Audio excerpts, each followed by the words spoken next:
Okie doke. Okay, so last week, if you didn't get a sign-in sheet or a class sheet, we've got it on that chair as you walked in. Last week we spent all of our time talking about the Northern Kingdom. What's the name of the Northern Kingdom? Israel. Southern Kingdom is called? Okay. So what we're going to do is pick up on the same timeline, except we're going to focus on what happened in the Southern Kingdom more than on the Northern, okay? And if you remember last week, so you've got Israel, you've got Syria, you've got the giant Assyria, you've got a small region of Assyria, it starts with a B, it ends up growing, Babylon, by the rivers of Babylon. You've got Judah. Who are the people that lived right here? Phoenicians. Where we get this? Who's from? Anyone from Phoenix? I'm glad our city is not named after. I don't know if that's the same name or not. These are the Phoenicians. These are the people that really changed the Northern Kingdom fundamentally religiously. That's Queen Jezebel was of the Phoenician religion. So these are just, we're just setting this is water over here. So we're just setting the map of some of the major players. What's the major kingdom down here? Egypt. So remember Egypt, because they're going to come into play. So last week we focused on Israel, who was the Northern Kingdom. What were some of the things, what were some of the characteristics of the Northern Kingdom? Do you remember?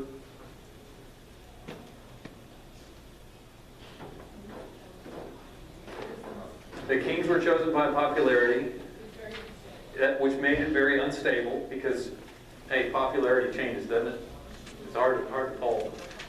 One of my favorite quotes is the democratic process doesn't always lead to truth. It just leads to what's popular. Right? Right. That's right. The referendum was popular.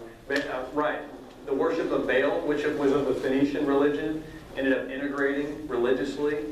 And so the religious life of the Northern Kingdom became really shaky. Okay. So there was also political instability. There was economic, religious. Judah, the Southern Kingdom, one of the major differences is that they had what we call the Davidic dynasty during its existence. So from the day of David through Solomon, all the way down until Babylon is destroyed, there's a Davidic line, as was promised to them, right?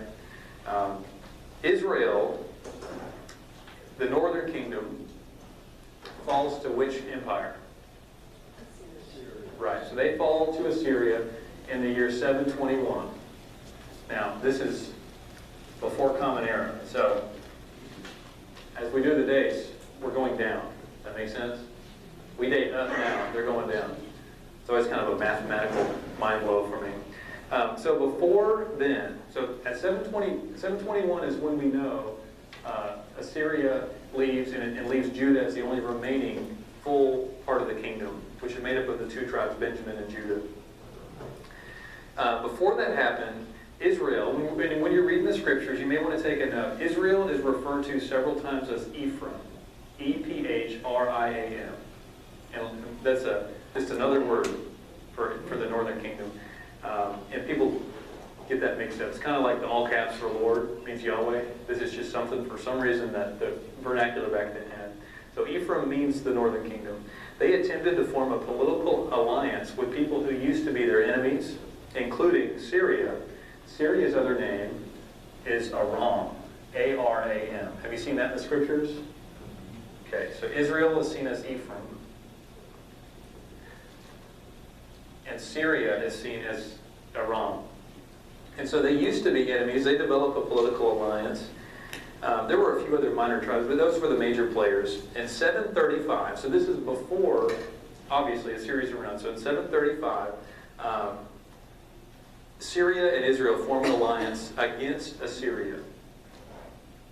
Okay? They're starting a coup. Now, back then, that wasn't unusual. Assyria came onto play because they did the same thing to the people before them. Okay? This is normal. It's the Assyrians, and then it's the Babylonians, then it's the Persians, then it's the Greeks, then it's the Romans, then it's the Ottomans. I mean, you name it. Just keeps on going. So this is how history changes politically. So they decide, Syria and Israel, Aram and Ephraim, together decide to develop alliances to start dealing with the bully over here named Assyria. And at this point, you're dealing with the question: what's better, a bully that we know, or an unknown? Right? And that's the question we all struggle with in our own lives, right? What do we prefer? The issues in our lives or the problems in our existence that we know, or jumping ship, trying something different, and there's a lot of unknowns. And until the pain of staying where you are is greater than the unknown, you're going to stay. Right? That's kind of a normal psychological thing. So they think that the pain of living under Assyria's thumb is so great, it's worth taking a risk. And sometimes it is time to take a risk. And so what they decided to do was they wanted to come down to this kingdom, to Judah, and get Judah to join up forces with them and strengthen their coalition. Judah contained a lot of the strongholds, the fortified cities, and there's a lot of reasons you would want Judah on your side. This would also be another chance to unite again in a common goal. But Judah heard from one of their prophets that you aren't supposed to do that. That if you team up with these guys against Assyria, it's going to lead to our destruction. And they were right, because that's what ended up happening to the northern kingdom. So what ended up happening was these two countries couldn't talk Judah into joining them. Couldn't talk Judah into joining them. And so they decided to go and sack Judah. Okay? That way they'll get their fortified cities. They'll get all the things they want. It would have been easier if Judah would have just come on board, right? And this is thinking from their perspective, from Israel's perspective. But Judah didn't want to. And so they march on down, this two allianced army, they march on down to Judah to sack it. They were going to put in, according to Isaiah 7, if you read Isaiah 7, the first 5 verses, it describes all this. These two kings were going to put in a puppet king named the son of Tabeel, who would be the first non-Davidic king, which would have been an incredibly big problem for the southern kingdom. So they were going to wipe out the government, put in a puppet king, and try to run the country as it's currently been running to use their resources to, again, go after who? Assyria. This is all about political moves to go after Assyria. Is this all making sense? You're not glazing over. You got it? Okay, cool. Talking to Jake about it. My job is to make sure we don't glaze over. All right. So the king of the time in Judah was King Ahaz, A-H-A-Z. And he thinks that there are two options. And there's really a third. He thinks that one option is to allow the invaders to carry out their plan. And so just sit there. He would lose his life. He'd lose his place. But at least the people would survive. So he would be replaced by a puppet king. The other option is he was going to appeal to the Assyrians or the Egyptians for help. Right? Send a rider out to Assyria and say, tattletale, right? Teacher, they're plotting against you, come help me. And what ends up happening in the scriptures is that Isaiah goes to Ahaz. And this is Isaiah chapter 7, that famous passage. We're going to read it together in a second. Isaiah goes to King Ahaz, and he's the major prophet of that time in the southern kingdom. And he offers, as God always does, a third option. Right? I don't like two options only. God always offers the third way, the Jesus way. And these are the words in lay terms. He writes, trust in Yahweh, be quiet, and keep calm. That's what he hears. That's exactly what Isaiah tells Ahaz. In other words, Isaiah was confident that the Lord, Yahweh, would overthrow the Syrian-Israeli alliance by bringing Assyria against Israel. By something would happen where Assyria would come and wipe out these two northern kingdoms on their own. And it's important to recognize this. That sounds like the second option, where Assyria hears about it and deals with them. But Isaiah pushes, in the book of Isaiah, he pushes this message. Do not, King Ahaz, put our kingdom as an alliance, in a full alliance with Assyria. Because it's in the scriptures, they call that an alliance with death. it is right now, Judah is its own kingdom who pays tribute to Assyria. But as soon as Judah is relying on the military protection of Assyria, more than just paying to survive, then they become a vassal state. That makes sense? They lose their own authority. They lose, you know what I'm saying? And so Isaiah said, make sure as you wait on Yahweh, don't send out riders and develop a treaty or an alliance with Assyria, because that, and he titles it in the scriptures, that's an alliance with death. Pretty bold way to say it. Isaiah knew what he was talking about too. It's like he was a prophet or something. And so he said, let things take care of themselves naturally, wait it out. Then Isaiah offered King Ahaz a sign that God was on his side and how long it would take until the threat was gone. That's Isaiah chapter 7. I'm going to read it to you. Again, this is starting with verse 10. Again, the Lord, Yahweh, spoke to Ahaz through the prophet, saying, ask a sign of the Lord your God. Let it be deep as Sheol or as high as heaven. But Ahaz said, I will not ask, and I will not put the Lord to the test. Then Isaiah said, hear then, O house of David, is it too little for you to weary mortals, that you weary my God also? Therefore the Lord himself will give you a sign. Look, the young woman is with child and shall bear a son, and his name shall be Emmanuel. He shall eat curds and honey, and by the time he knows how to refuse the evil and choose the good. For before the child knows how to refuse the evil and choose the good, the land before whose two kings you are in dread will be deserted.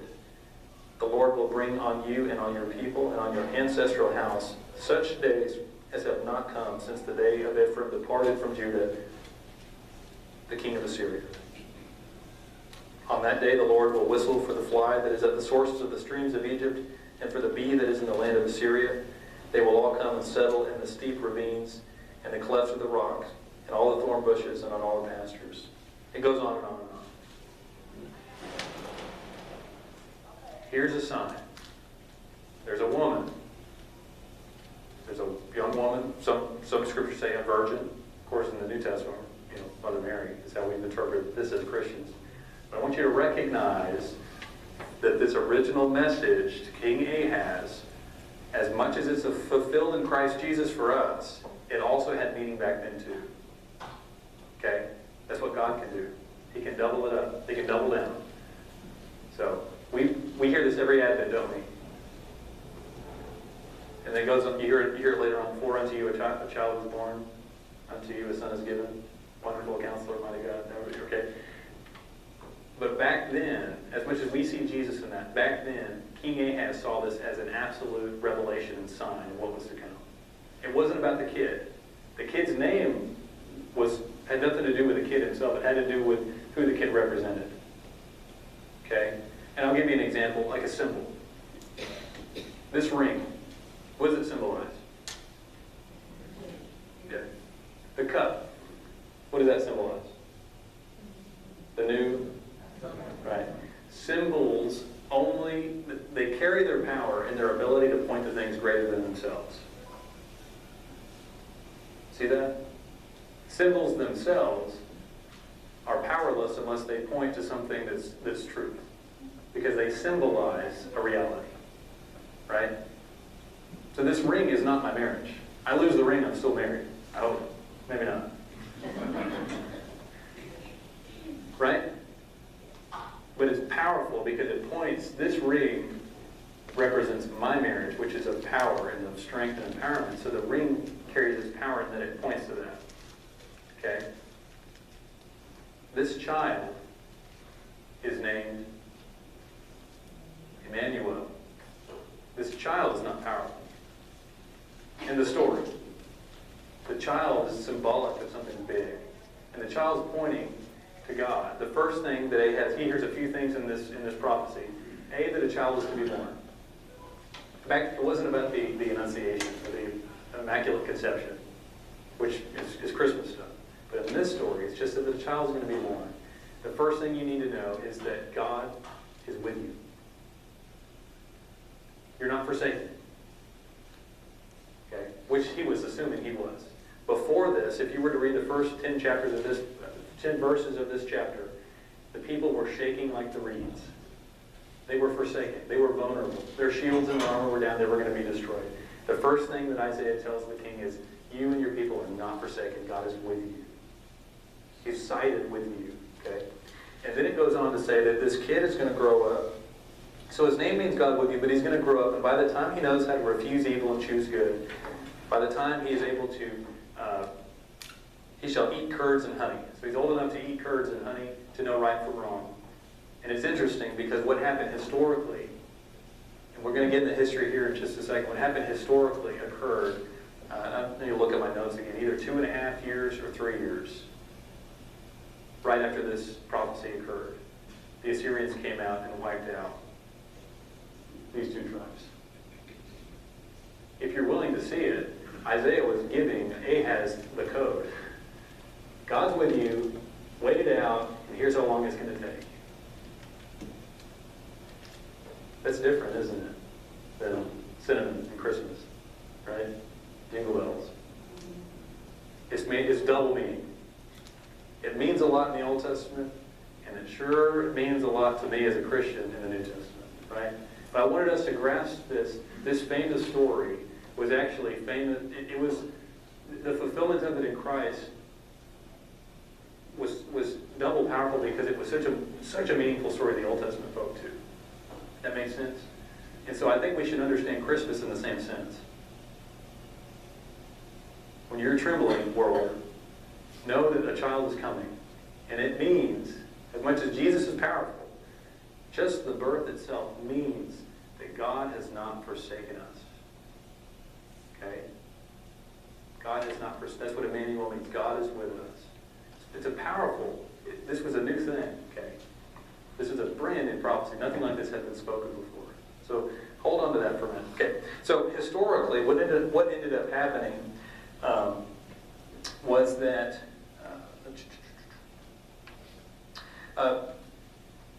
okay, so what ended up happening in the midst of all this stuff, King Ahaz didn't listen to Isaiah, which happens a lot in the Old Testament. They don't listen to prophets.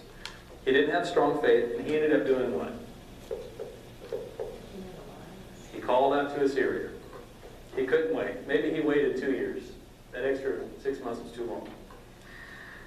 And so Assyria stepped in, and the Syro-Israel alliance was broken in 732. 732.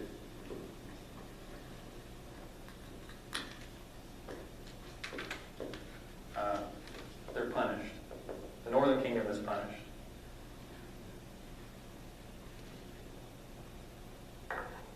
But now, although the threat was broken, now Judah has become a vassal state of Assyria.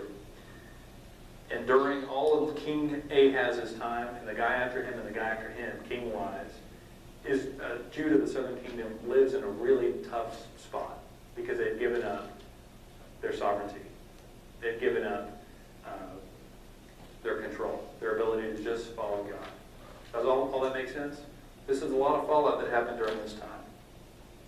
In 721, the northern kingdom completely falls. So just a few years after they're punished and broken up. And then in 712, a few years later, it says Assyria marched to the Mediterranean coastline and destroyed a few Philistine cities who had sided with Egypt in a minor revolt against Assyria. Now Judah, the king at the time was King Hezekiah. Judah's king almost made the same mistake, except Isaiah talked him out of it at the last second. He was going to side with all these coastal cities. He was going to side with Egypt against Assyria. They're always having, the presidents and the governor, all these people have information they're dealing with all the time. This was happening in the Bible too. And so, luckily, King Hezekiah did not choose to put their chips on the table with Egypt, because he saw what happened to all other Philistine cities as they literally got to see from the mountaintop city of Jerusalem, got to watch the Assyrian armies march through their land to go and completely raze the Philistine cities to the ground. In 705, a little region in the heart of the Assyrian Empire named Babylon began to revolt against Assyria. So that's where that begins. Is this timeline making sense?